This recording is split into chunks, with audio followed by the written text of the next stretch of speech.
Je crois qu'il faut qu'on cause. Installez-vous. J'arrive, je pose tout ça.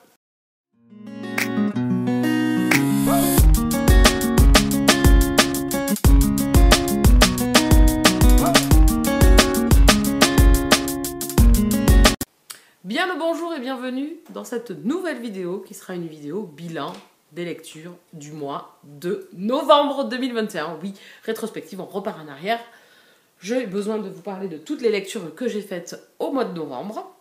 Vous les avez eues, de toute façon, pour ceux qui suivent les vlogs, vous les avez eues dans les vlogs. J'allais parler de ces romans au fur et à mesure que je les ai lus et je vous ai donné un avis définitif dessus. Donc là, je vais essayer de passer assez rapidement, mais c'est les nouvelles gazettes. Et au lieu d'être occasionnelles quand je lis des livres, elles seront une fois par mois. Une fois que le mois est terminé, vous aurez la rétrospective de toutes les lectures que j'ai faites. Comme ça, vous pouvez retrouver, rien que dans ces vidéos-là, sans avoir à chercher partout dans les vlogs, les avis sur cette lecture. Je trouve que c'est un bon compromis. Pour moi, déjà, de garder les avis que j'ai eus sur ces lectures. On va pas revenir dessus, j'avais déjà fait ça au mois d'octobre. C'est parti! Le premier roman dont on va parler, c'est un numérique, c'est Sassy Boys. Le tome 1, c'était, alors, somptueux, bien, je me souviens plus, ah oui, Sombre et somptueux, de Elisabeth Varlet aux éditions Juno Publishing. On est ici dans de la romance contemporaine MM, dans l'univers des clubs de danse. J'avais beaucoup aimé le tome 1 de cette histoire, et ici on va suivre un autre couple. En fait, dans chaque tome, vous avez un couple différent. On est avec 4 copains qui sont danseurs dans ce club. Ils sont assez dénudés. Ils dansent sur des talons. Alors, c'est pas des drag queens, c'est des danseurs. Voilà, une note assez féminine. Vraiment, ils sont, voilà, on sent, ça transpire la sensualité. Ils essayent de dégager du désir. Que les gens les regardent avec désir, je vais y arriver. Donc bon, on va suivre ici Azaria, donc le deuxième acolyte de ces 4 copains, et il va faire la rencontre de Connelly. On va dire que Azaria est un jeune homme assez fier de lui, qui essaie de remonter la pente fièrement, en se débrouillant seul, et il a du mal à demander de l'aide. Sauf que ce jeune homme est en train de sombrer, et il va faire la rencontre de Connelly, qui est inspecteur de police. Et entre les deux va débuter une histoire. Je vais m'arrêter là pour le résumer, vous n'avez pas besoin d'en savoir plus. On est dans une romance contemporaine MM, somme toute classique, comme je le dis souvent, c'est ma petite citation. Mais effectivement, il n'y en a pas besoin, c'est vraiment des lectures que j'aime beaucoup. C'est des personnages... Pour ma part, dans les MM que j'ai pu lire, je n'ai pas encore tout lu, hein, donc je pense que j'en aurai des personnages un peu plus sensibles et avec un côté beaucoup plus, dans une description physique beaucoup plus féminine, des cheveux longs, un corps très élancé qui peut porter des talons aiguilles avec des jupes. Voilà, donc c'est vraiment... la beauté en fait, avec un côté masculin, mais vraiment c'est l'histoire d'amour entre ces 2 personnages. L'histoire est totalement axée là-dessus, sur la découverte de 2 personnages, sur l'amour et le désir qui vont se porter l'un à l'autre et l'entraide qui vont pouvoir s'amener. Voilà, on est là-dessus, donc vraiment une romance classique, mais vraiment ces 2 premiers tomes, je les ai beaucoup aimés. Si vous n'avez pas encore tenté, allez-y. Si vous aimez lire du MM, vraiment, c'est hyper agréable. Les 2 jeunes hommes du club de danse, vraiment, chacun est assez différent, voit les choses différemment. Donc vraiment, j'ai beaucoup aimé. Et comme je vous dis, dans les romances MM, des relations avec des personnages beaucoup plus masculins, parce que le personnage de Connelly, l'inspecteur de police, c'est vraiment le typique gars, voilà, la carrure très masculine, voilà, un côté très masculin, mais avec beaucoup de sensibilité aussi. Dans ces romans, il y a beaucoup de sensibilité. Donc n'hésitez pas à les découvrir. En tout cas, moi j'ai passé un excellent moment. Je lirai bien évidemment le tome 3 à sa sortie. On continue, on change de registre avec un roman historique, la biographie de Jeanne de Castille, donc ici Un amour fou de Catherine Hermary Vieille. C'était le 2e roman de l'auteur que je découvrais. J'ai préféré celui-ci. Vraiment, la vie de Jeanne de Castille, son destin, l'amour qu'elle a pu porter à son mari, son enfance jusqu'à son âge adulte, enfin, toute sa vie, on va suivre. Vraiment, c'était très intéressant, c'est très bien écrit, on va à l'essentiel. Chose que j'avais pas trop eu en fait dans son premier roman où j'ai trouvé qu'elle tournait un peu autour du pot. C'était un roman de 600 pages. Je pense qu'il y aurait... qu'elle aurait pu en fait voilà, faire de la coupe. Ici aussi, il peut y avoir aussi un peu de coupe, mais je ne me suis pas ennuyée. Donc voilà, j'ai trouvé que chaque chose était intéressante. On a pu vraiment découvrir Jeanne de Castille. Alors c'est vraiment des historiques où on a du mal à percevoir ce personnage féminin, à savoir vraiment qu'est-ce qu'il pensait. Il y a l'étiquette, il y a son rang de femme, cette femme qui est perdue, en fait, qui cherche éperdument l'amour de ses parents, de son mari, toute sa vie, en fait, et qui, le jour où elle aurait pu aimer, se détache de tout, en fait. Voilà, il y a une espèce de folie qui est omniprésente. Était-elle vraiment folle ou pas? Donc, vraiment un roman très intéressant. J'ai beaucoup aimé cette biographie. J'ai beaucoup aimé la plume de l'auteur, où ici, j'ai trouvé qu'elle est allée vraiment plus à l'essentiel. Donc, j'ai passé un très très bon moment. Si vous avez envie de découvrir cette histoire, il faut savoir que Jeanne de Castille, c'est la sœur de Catherine d'Aragon, la femme de Henri VIII. Donc voilà, je commence à faire les ramifications un petit peu, puisque les règnes anglais, français et espagnol se côtoyaient beaucoup. C'est les principaux, on va dire. Et du coup, je ne savais pas trop qui était qui. Donc ça permet un petit peu de faire aussi l'arbre généalogique et de... qui vient d'où en fait, voilà. Donc je vous le conseille si vous aimez lire de l'historique, et en plus une biographie qui reste romancée. Donc du coup, je trouve que nous, lecteurs, on n'est pas dans un roman d'histoire, même si on apprend beaucoup de choses, mais l'auteur a su le distiller vraiment avec un côté romanesque qui amène un entrain, voilà, on se laisse porter par cette histoire. Je vous le conseille. Ensuite, un énorme coup de cœur de l'année 2021, c'est la saga Yeru-Delger. Donc ici le premier tome de Yann Manouk. On est ici dans un thriller, ce qu'on appelle des ethnopolars. Donc on va être dans une enquête policière dans un autre pays, une autre contrée, avec des autres coutumes. Donc ici on est en Mongolie et on va suivre l'inspecteur, enfin le commissaire Yeru-Delger. Et franchement, ce roman, du moment où je l'ai entamé, jusqu'au moment où j'ai terminé l'histoire, j'ai été happée du début jusqu'à la fin. Et quand j'ai terminé, j'avais qu'une envie, c'est de sauter sur le tome 2. Alors c'est pas trop dans mon style, j'aime bien espacer mes lectures. Donc du coup, je me suis régalée. Le but de... Enfin, l'enquête de Yeru-Delger au départ, on a deux enquêtes qui en fait n'ont rien à voir l'une avec l'autre. Donc d'abord des meurtres dans une espèce de mafia chinoise. Et aussi la découverte d'un corps d'une petite fille dans la steppe mongole. On la retrouve enterrée avec son petit tricycle. Et donc Yeru-Delger va tout faire pour essayer de découvrir qu'est-ce qui s'est passé. Et en fait, au fil de ces deux enquêtes, puisqu'il est en même temps sur l'enquête des Chinois et en même temps sur la quête de la petite fille, on va le suivre et essayer de découvrir qu'est-ce qui s'est passé. Il est épaulé par... une médecin légiste et l'inspectrice qui est sous ses ordres. Yugun, attendez, je ne me rappelle plus comment elle s'appelle, parce que alors, les prénoms par contre c'est un peu compliqué, mais j'ai vraiment adoré, vraiment j'ai beaucoup aimé tous les personnages, j'ai envie de les retrouver.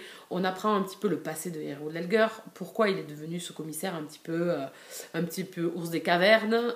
Voilà, c'est le type d'enquêteur que j'aime beaucoup, un peu à la Alexandre Vauvert, un peu à la Charcot. Voilà, des personnages un petit peu emblématiques, masculins emblématiques, qui sortent un petit peu des frontières du policier un peu tout lisse. Vraiment, si je peux vous conseiller cette saga, je l'avais vue chez Séverine. Et ensuite, j'en ai discuté avec le mari d'Anaïs lors du salon de Bordeaux. Et il avait adoré. Donc moi j'ai échangé, je lui ai dit que j'avais adoré le Bourbon Kid et que je lui conseillais. Et donc il m'avait conseillé celui-ci. Donc je me l'étais acheté lors du salon et je l'ai lu en suivant. Je l'ai fait en audio-livre. Même si je l'avais acheté en papier, je ne regrette pas parce que c'est vraiment un coup de cœur. Je suis contente de l'avoir dans ma bibliothèque. Mais l'audio-livre, la voix du narrateur, c'est tout à fait Yeru-Delger. Vraiment, alors il s'appelle Martin Springoer, un truc comme ça. vraiment cette voix, et là je vais commencer 1793, un audio-livre, et c'est la même voix. Donc c'est une voix très rocailleuse, très masculine, qui calque tout à fait avec Gary Wood-Edgar. Donc là dans 1793, il va falloir que je m'adapte un petit peu. Je suis déçue parce qu'un audio-livre, le tome 2 et le tome 3 ne sont pas avec la même voix. Donc j'espère ne pas être déçue, mais je lirai la suite. Anaïs m'a offert le tome 3, donc il me reste à moi à m'acheter le tome 2 pour le découvrir. Vraiment, foncez, foncez, foncez. C'est un énorme coup de cœur avec ce techno-polar. J'avais lu Mapuche de Caril Ferré quelques mois avant, septembre ou octobre, je crois. Et là, du coup, j'ai lu celui-ci puisqu'on était dans le mois du Black November de Séverine. Et cette année, j'avais envie de participer. Donc, du coup, j'ai lu quand même pas mal de thrillers sur le mois de novembre. Vous allez pouvoir vous en rendre compte dans la suite de ce bilan. Mais en tout cas, celui-ci, vous allez le retrouver dans mes top lectures dans quelques jours, quelques semaines, dans mes top lectures de l'année 2021. Vraiment, c'était vous n'avez pas le temps de vous ennuyer, il n'y a pas de temps mort, il y a de l'action, il y a en même temps, on découvre les personnages, leurs liens, leur passé. Vraiment, il y a tout un voilà. Il y a une tout, voilà, il y a un tout, et j'ai hâte de lire le tome 2. Ensuite, on passe à le Palais des Mille Vents, le tome 1, l'héritage des steppes. On retourne dans les steppes. De Kate McAllister aux éditions L'Archipel, que j'ai reçu en service presse. Donc, merci Mylène. Vraiment, là aussi, un dépaysement total. Une découverte de l'Inde, de la Mongolie, enfin toutes ces terres autour de l'Inde, avec une consonance voilà, mongole, hindoue, en même temps européenne, puisqu'on est quand même sous...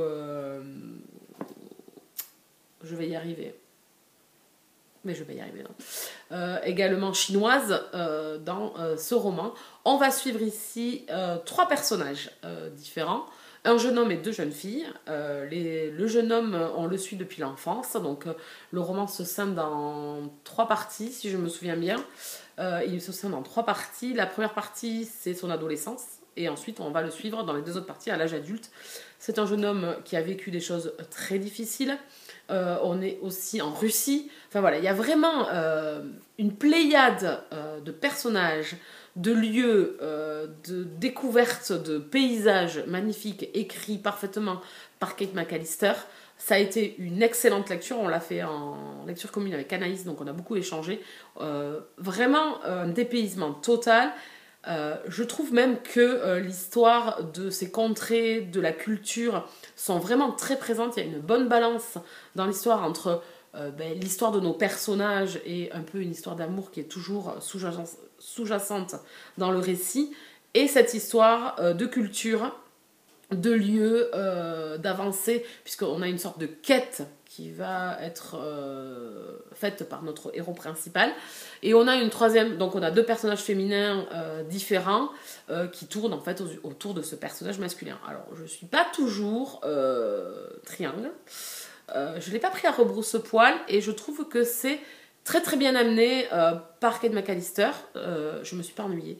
J'ai qu'une hâte, c'est d'avoir la suite, puisqu'ici c'est un tome 1. Donc l'année prochaine, en fin d'année, va sortir le tome 2. Je serai certainement présente. J'ai passé un excellent moment de lecture. C'est vraiment un super moment. C'est un des romans de l'année 2021 aussi. Vous risquez de le revoir passer. En tout cas, c'est la découverte de Kate McAllister qui a déjà écrit La vallée du lotus rose. Saga que je vais découvrir dans les 3 prochains mois qui vont passer là, puisque j'ai le tome 3 à découvrir, et que d'abord, avant de lire le tome 3, il faudrait que j'ai lu le tome 1 et le tome 2. Donc c'est mes prochaines découvertes de cette autrice. Vraiment, j'adore. Si vous aimez les romans historiques, les romances historiques, vraiment, vous allez être transporté par les émotions, par les sentiments, par voilà, tout un univers autour, sans qu'il soit lourd. Bien au contraire, il fait vraiment partie intégrante de l'histoire. Ce roman est fait pour vous. Voilà. Les retours que j'ai vus sur ce récit et sur cette histoire sont un peu le même que le mien. Je vous conseille d'aller voir celui d'Aurélie. She's Read a Book, je crois que c'est son pseudonyme sur Instagram. Je vous conseille aussi La vie d'Anaïs, donc le carnet de lecture de Lini. J'ai toujours du mal avec son pseudo, mais j'y arrive. Voilà, donc superbe moment de lecture, hâte d'avoir la suite. Et ensuite, j'ai enfin terminé une trilogie. Alors, je sais, je vous entends déjà là me dire, mais Millennium, c'est pas fini. Oui, mais la trilogie principale écrite par Stieg Larsson. Donc, j'ai écouté le troisième opus des aventures de Michael Blankvist et Lisbeth Salander, avec La Reine dans le Palais des Courants d'Air. Un tome 3 qui clôture parfaitement la trilogie. C'est de belles bricasses. Je pense que un peu plus court, ça aurait pu être bien aussi sur les 3 tomes.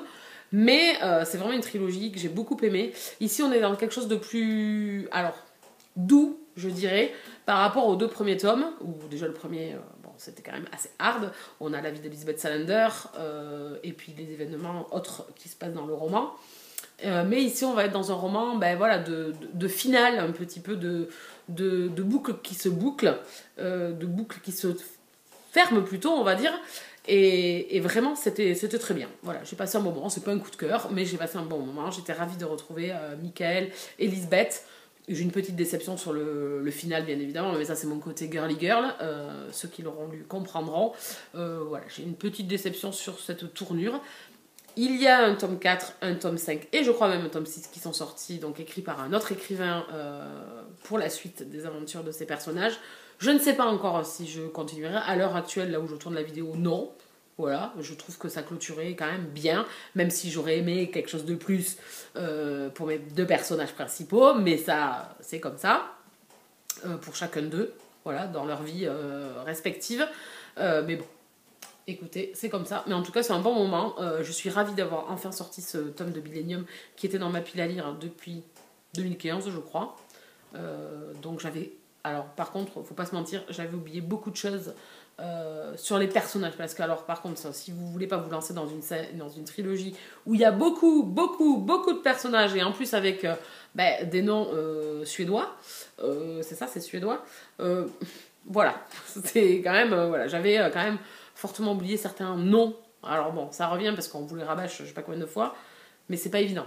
Voilà. Mais en tout cas, c'est une trilogie que j'ai terminée, je suis ravie. Maintenant, je ne sais pas si je lirai la suite, on verra. À l'heure actuelle, je n'achèterai pas. Je cherche pour me poser parce que j'en ai partout. Ça va tomber. À l'heure actuelle, je ne suis pas décidée à acheter la suite, en tout cas. Ensuite, donc c'était ça aussi pour le Black November de Séverine. On continue avec le Black November avec La deuxième femme de Louise May, que j'ai acheté pareil au salon du livre de Bordeaux. Je voulais pas trop tarder à le lire, et en plus il y avait une des consignes donc, du Black November qui tombait parfaitement pour que je découvre ce roman. Dans cette histoire, on est dans un contemporain, je dirais, dans un contemporain un peu polar. Alors, oui, un roman, plutôt un roman noir, mais contemporain. On va suivre ici une jeune femme qui va nous raconter son histoire. Elle rencontre un homme qui lui tape dans l'œil, et du coup, elle va le rencontrer, et une histoire va débuter entre eux. Donc, elle va déménager, aller vivre avec lui. Cet homme est veuf, et il a un petit garçon. Bon, donc, le début de l'histoire, c'est ça. Et elle est la deuxième femme, donc, mais jusqu'au jour où la première réapparaît. Donc nous, spectateurs de cette histoire, on devine certaines choses. Il y a une espèce d'ambiance qui est mise par l'auteur. Et donc on va suivre ce personnage de Sandrine. Pardon. J'ai passé un bon moment de lecture. Voilà, je dirais un bon moment. Ça ne va pas plus loin. L'auteur a décidé de mener son roman d'une certaine façon. Pour amener peut-être un peu plus de poids, je dirais, au récit.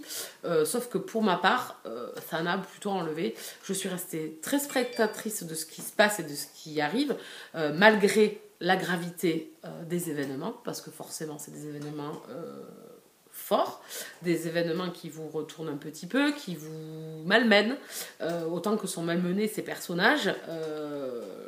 Le personnage du petit garçon m'a énormément touchée. Lui, par contre, c'est le seul de l'histoire, je dirais, qui m'a le plus touchée. Malheureusement, Sandrine, de la façon dont elle me raconte son histoire, m'a laissé totalement de marbre. J'ai trouvé qu'il n'y avait pas d'intensité, que c'était plat. C'est vrai que j'ai entendu des avis de fous sur ce roman. Donc je m'attendais, encore une fois, ça j'arrête avec ça. Je m'attendais à un truc de fou, à être, voilà, vraiment... on va dire, broyer un petit peu et puis écœurer, et puis, alors sans en faire trop dans le pathos, je déteste ça aussi, mais un juste milieu. Sauf que là, la façon d'écrire de l'auteur m'a laissé quand même en de marbre. J'ai trouvé que j'avais eu plus de sentiments avec le consentement de Valérie Springora, qui est aussi avec beaucoup de recul, parce que c'est une femme que je pense qui a eu besoin d'avoir du recul sur les événements et sur ce qui lui est arrivé. Mais je sais pas, j'ai été beaucoup plus, voilà, j'avais la hargne, j'avais, voilà, il y avait plein de choses, ça m'a amené quand même pas mal d'émotions et voilà, de sentiments contradictoires, alors qu'ici, j'avoue, alors je comprends tout à fait Sandrine, hein, attention, je dis pas qu'elle m'a pas complètement touchée, je comprends cette façon, cette vision de femme qu'elle a à un moment donné, un petit peu recluse, un petit peu dans sa naïveté et voilà, et dans cette barrière qu'elle se met, cet aveuglement qu'elle a par peur, en fait, et c'est un sentiment autoprotecteur, en fait, hein, qu'elle met en place. J'ai beaucoup aimé ça, en fait, mais j'ai trouvé que ça aurait mérité plus, en fait. J'attendais ce plus, en fait. J'attendais ce plus pour que mon cœur, eh bien, il batte. Voilà, enfin, il y a des contemporains sur d'autres voilà, sujets, que ce soit la maladie, le deuil, etc., qui m'ont amené des émotions, mais de fou, quoi. Ici, j'ai eu un moment, un petit effet voilà, un petit effet.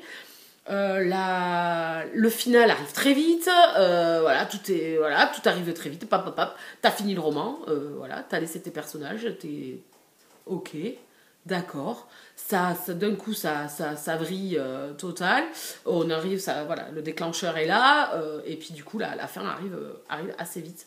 Donc voilà, c'est une bonne lecture, c'est un roman à lire, je pense, parce qu'on est vraiment sur des sujets d'actualité très forts, etc. Mais je trouve que ça aurait pu être amené différemment. La plume est très bonne, hein, le récit est assez bien. C'est un récit sans trop de dialogue, voire, voilà, c'est notre héroïne qui nous rapporte les dialogues qu'il y a entre les personnages. Donc voilà, ça peut paraître dense parce que, voilà, on n'est que sur des phrases et il n'y a pas de tirer dialogue, etc. Mais non, en fin de compte, voilà, il faut s'apprivoiser un petit peu la plume de l'auteur dans les premières pages. Voilà, c'est une plume assez spéciale. Je trouve que ces auteurs veulent mettre leurs pattes, en fait, pour qu'on sente bien que c'est leurs pattes sur ces romans-là. Et des fois, moi, c'est ce qui... Je me dis, mais des fois, la simplicité, hein, de pas trop en faire trop, c'est aussi bien, tu vas arriver à me toucher aussi bien avec ton histoire, en fait. Et donc, du coup, là, je suis restée très hermétique. Donc, ça reste une bonne lecture. C'est coup de poing, c'est bouleversant, c'est un sujet fort, mais il me manquait le plus, quoi, en fait. Voilà, il m'a manqué le plus. Je suis restée totalement spectatrice. J'ai dit oui, effectivement, oui, c'est affreux, oui, ça devrait plus arriver, oui, c'est... enfin, voilà, tout ce qu'on peut côtoyer aujourd'hui, mais assez... voilà, assez extérieur à tout ça, en fait. Voilà. Donc ça reste un bon roman que je vous conseille de découvrir, mais je suis loin du coup de cœur, malheureusement. Et c'est une chose que j'attendais, en fait. Voilà, il faut que j'arrête d'attendre des trucs comme ça. Ensuite, je suis passée à notre thriller avec L'homme de Lewis de Peter May, c'est le tome 2 de L'île aux chasseurs d'oiseaux. On est ici en Écosse. On va retrouver notre enquêteur Finn. MacLeod, et donc j'étais ravie de retourner dans cette lecture parce que ça avait été une lecture sublime l'année dernière. J'avais eu un gros coup de cœur pour L'île aux chasseurs d'oiseaux. Je ne m'attendais pas en fait à ça. Je me suis fait porter par l'auteur.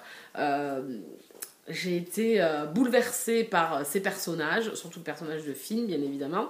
Et on va le retrouver ici, donc on est un peu plus... on a avancé dans le temps un tout petit peu. Et on va le retrouver. Donc il retourne toujours sur son île, hein, à Lewis. Et là encore, il va être embarqué dans une enquête. Parce qu'on a découvert sur une bord de plage, une bord de tourbe, on a découvert un cadavre, alors qui date pas de hier, hein, c'est un cadavre qui date des années 50. Que s'est-il passé? Qu'est-il arrivé? Eh bien, on va suivre Finn et son enquête. Franchement, j'ai qu'une envie, c'est d'acheter le tome 3, parce que bien évidemment, on a une fin ici, mais je veux la suite. Je me suis encore une fois régalée, la plume, le lieu, les personnages, tout ça. Alors, il n'y a rien de... Il ne se passe pas des milliards de choses. C'est ça. En plus, je ne sais pas comment l'auteur arrive à me captiver. Il va nous raconter la vie de Finn, en plus de l'enquête, hein, voilà. La vie de Finn, elle n'est pas des plus passionnantes. C'est un homme qui a vécu, qui est meurtri, qui revient dans sa ville et qui va retrouver des personnages de son passé, des conséquences aussi de son passé.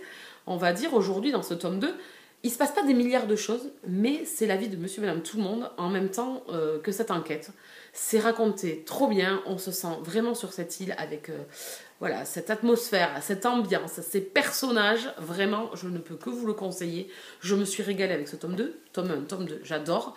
Je pense que c'est des romans que je pourrais relire dans quelques années, parce que je pense que j'aurais quand même oublié, parce qu'il se passe quand même, voilà, on a beaucoup d'informations quand même, mais que je pourrais relire. Vraiment, Peter May, si vous n'avez pas lu L'île aux chasseurs d'oiseaux, allez-y, foncez. Vraiment, très très bon moment de polar, de policier. Vraiment, voilà, des personnages, un lieu, il y a tout qui me plaît dans cette histoire. Il faut que je m'achète le dernier, c'est Le braconnier du lac perdu, je crois, le dernier. Mais je lirai les autres romans, parce qu'il a écrit d'autres romans, Peter May, je lirai les autres romans de cet auteur. C'est ma découverte de fin 2020, et voilà, et vous allez le revoir celui-là aussi, parce que vraiment, superbe moment de lecture. Qui était pour le Black November aussi. Et le dernier pour le Black November que j'ai lu, c'est le premier, parce que moi j'ai l'intégrale, Train d'enfer pour Ange Rouge de Franck Tillier. Donc moi je les ai en intégrale, il y a 2 tomes. J'ai fait la découverte de Charcot, de Franck Charcot. Donc j'avais rencontré Lucie Eldebelle puisque j'ai déjà lu La Chambre des Morts en 2016 et j'ai lu La Mémoire... Alors, La Chambre des Morts, il ne me reste pas grand chose. Je me souviens des éoliennes, de Lucie Eldebelle et de sa situation familiale. Mais alors le reste, voilà. Donc j'ai lu La Mémoire fantôme, je crois en août ou septembre, je sais plus. J'ai passé un bon moment avec Lucie Eldebelle, c'est un personnage que j'aime beaucoup. Vraiment, voilà, elle est un peu torturée, mais que j'aime beaucoup. Et j'avais pas encore rencontré Charcot. Donc je me suis fait un audio-livre, Train d'enfer pour Ange Rouge, un rythme prenant. La voix, c'est Jérémy Covillo, donc je sais pas si vous regardez Seconde B, moi je regardais. Et la voix me disait quelque chose quand j'écoutais. Je disais, mais c'est pas possible cette voix. Donc je suis allée chercher. Donc en fait, sur Audible, vous pouvez cliquer sur le. Et vous avez le nom, et etc. de la personne qui parle, qui il est, ce qu'il a fait, etc. Donc cette voix, je trouve qu'elle calque parfaitement à Charcot. Donc ici, on va suivre le commissaire Charcot, une enquête, des meurtres abominables. Alors là, par contre, gore à souhait. Gore à souhait, je peux vous dire que vous avez tous les détails. Vous n'en manquez pas avec Franck Tillier.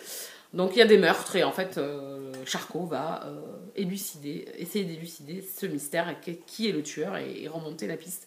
Ça va 100 à l'heure, vous n'avez pas le temps de vous ennuyer, il y a de l'action. Dès le premier chapitre, vous êtes alpagué par l'histoire. Pour ceux qui savent quand je parle de thriller, moi c'est ce que j'aime. Je veux qu'on me prenne, on se détend les gars. Je veux que l'histoire m'embarque directement. C'est tout à fait le style Sir Cédric.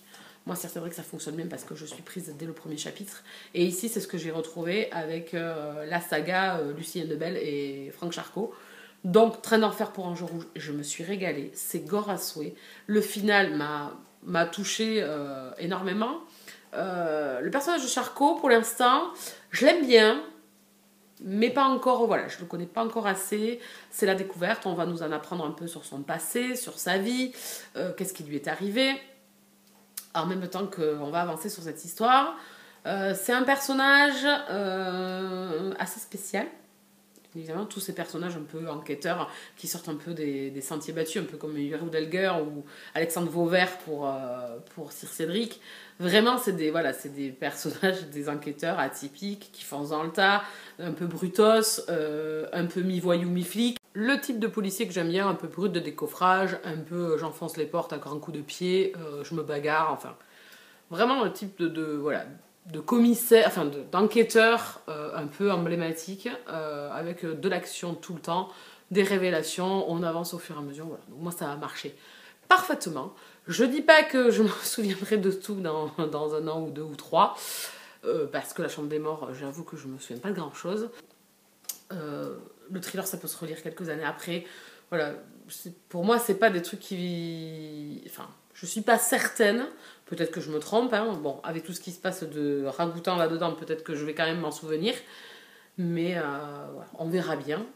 Mais en tout cas, je vous le conseille, si vous n'avez pas encore commencé Franck Tillier, à moins que je sois juste encore l'une des dernières à pas avoir tenté, qui n'avait pas encore tenté, enfin, qui ne connaissait pas encore Charcot, parce que je connaissais quand même Annabelle, mais voilà, qui n'avait pas encore continué la saga.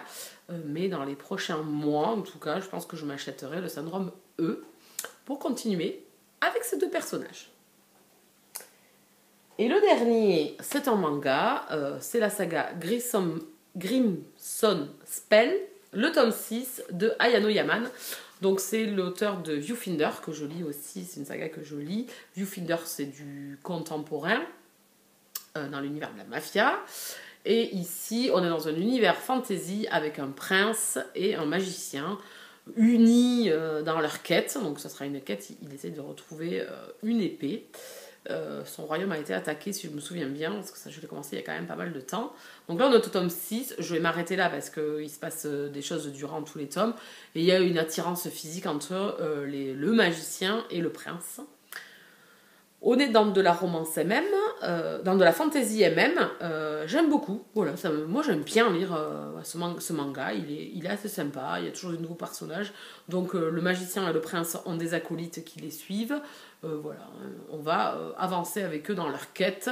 Et en même temps, l'union entre ces deux personnages va se fortifier, va se développer encore plus au fil de leurs aventures. Voilà, donc j'ai hâte d'avoir la suite de cette histoire. Je crois que le tome 7 n'est pas sorti encore, hein, si je dis pas de bêtises, me semble-t-il. Voilà, le tome 7 en France n'est pas sorti, je ne sais même pas s'il est sorti au Japon. Mais voilà, c'est un auteur que j'aime beaucoup parce que les planches graphiques sont très très jolies. Je vais essayer de vous en trouver une où on voit tout. On voit peut-être un peu mieux les personnages. Alors attendez. Voilà, on a des planches à dessin qui sont vraiment très jolies. Ça, c'est le prince, Vlad. Et ça, c'est... merde, je me souviens plus comment il s'appelle. Je me rappelle plus. Al. Voilà, Al. Bon, ils ont des noms un peu plus longs, hein, mais Aldrilv et Vlad. Voilà. Bon, c'est des diminutifs parce que sinon, c'est trop compliqué à dire. Voilà, donc regardez, on a vraiment des planches sublimes. Moi, c'est pour le graphisme. Voilà. C'est tout ce que je peux vous en dire. J'aime bien. Voilà, ça me fait passer le temps. Cette petite quête avec ces deux personnages et leurs acolytes. Voilà. Voilà. Mais oui. Est-ce qu'elle a dit voilà? Elle a dit voilà. J'en ai terminé ici avec ce bilan du mois de novembre. Voilà, il y avait 9 romans à vous papoter. J'espère que ça vous aura plu. Il y a un peu de tout. Il y a un peu de tout, il y a du contemporain même, il y a un peu d'historique, il y a un peu de thriller, il y a du manga, enfin un peu de tout. Voilà, c'est un mois assez varié. C'était un mois de novembre vachement bien parce que j'ai lu pas mal de thrillers, j'étais trop contente de moi, surtout avec d'excellentes lectures qui étaient Yeroul Delger et L'Homme de Lewis. Voilà, c'est ces deux qui sortent du lot dans le mois de novembre, vraiment haut du panier. Je me suis régalée avec en troisième position Train d'enfer pour Ange Rouge de Franck Tillier. Voilà, donc vous savez tout. N'hésitez pas à venir papoter en commentaire ou sur les réseaux sociaux. Vous pouvez me retrouver sur Instagram si vous voulez venir papoter de ces lectures avec moi. Et en attendant, moi je vous retrouve prochainement pour de nouvelles vidéos. Je vous fais des bisous, des câlins et je vous dis à plus tard.